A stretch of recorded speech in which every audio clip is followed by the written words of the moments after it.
Hey brother, it's Dan with Good Guys to Great Men. Thanks again for watching today. Today I wanted to talk a little bit about happiness. When we talk about happiness, we're often talking about unhappiness. When we start talking to guys in the coaching that we do, they come to us with a problem, they come to us with something that they want to improve.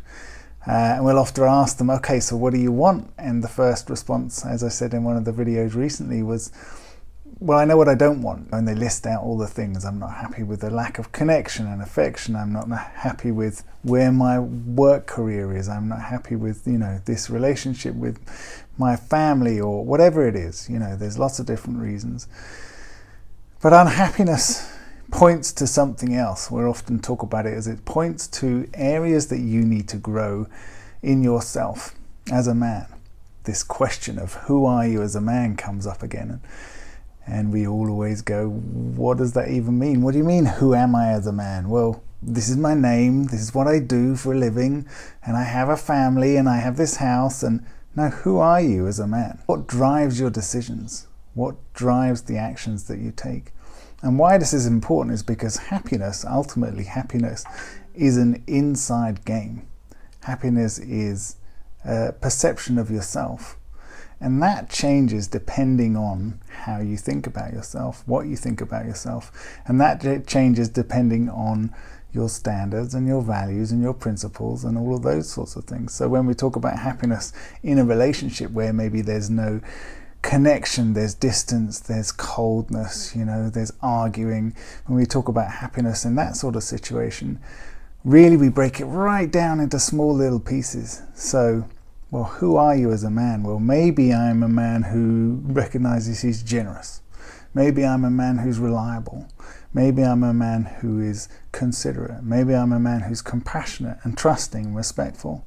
Okay, so every time you have a decision to make, every time you have some kind of action to take, think about what value or what principle is behind or underneath that action, that decision that you make. And the reason that it's really important to do this is because every time you choose to make a decision that's in line with who you say you are as a man, there's a little small chemical reaction that happens.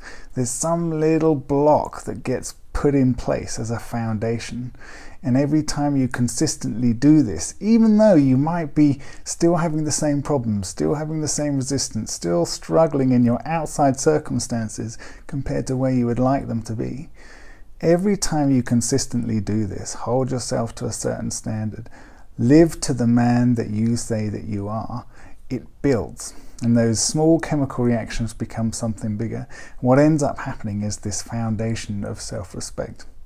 I know who I am. Even though other people might be disagreeing with me and blaming me for things or complaining that I'm the problem, I know who I am. For the first time in years we hear, I actually like myself. And it comes down to this whole thing. Who are you as a man? Do you make decisions and take action that's in line with who you are? Are you being the person that you say you really are?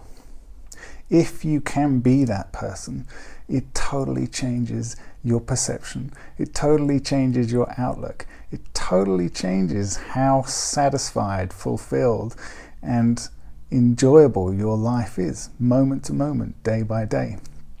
And then we consistently see when you hold yourself to being the person, being the man that you say that you are, when you make it a priority to hold yourself to your principles and standards because they're important to you, because they mean something to you, because they are things that you've identified that you want to give to other people, to the world, to experience the gift of giving those things.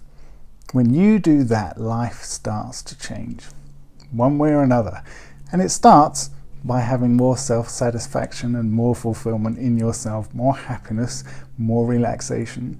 But you start to see very quickly, and we see this first and foremost with kids. Kids respond to this change in who you are much quicker than everybody else because there's no baggage. They're not holding on to anything. They don't have that level of distrust. I've seen these changes before, but I don't believe them. They just look at it and go, okay, right now, this is who you are. This is who you're being with me, and I can meet you there. I want to meet you there. I want to enjoy everything that this moment has to offer. And the same thing happens in relationships. but it takes a longer period of time because there's more trust and baggage to go through. All comes down to your consistency. That's what I wanted to give you today, guys. Happiness is an inside job. It comes from your perception and view of yourself. So do you know who you are? Do you know why you are?